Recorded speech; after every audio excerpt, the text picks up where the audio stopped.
Hello and welcome. You're watching News X with me, Devika Devan. If there was any hope that the war between the US and Iran was heading toward a permanent peace, that hope has, viewers, died today.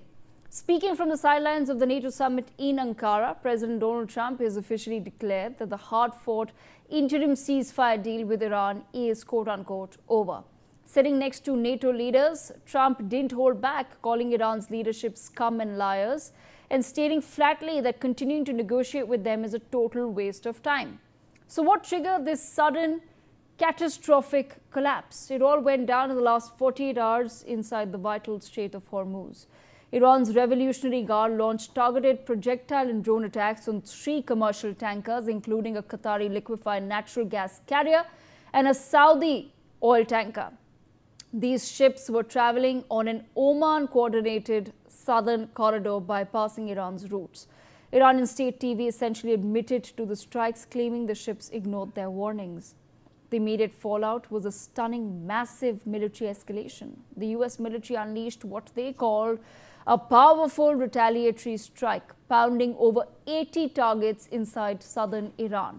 US Central Command says they heavily degraded Iran's coastal radar sites, air defenses, and obliterated 60 Revolutionary Guard fast attack ports.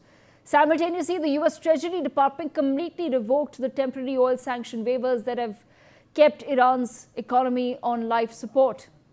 Iran's response was instant and dangerously broad. Tehran retaliated by launching 85 drone and missile strikes targeting bases hosting US forces, but they didn't just hit US assets, they targeted locations across Kuwait and Bahrain, triggering air defense sirens in those Gulf nations and violently widening the scope of this war.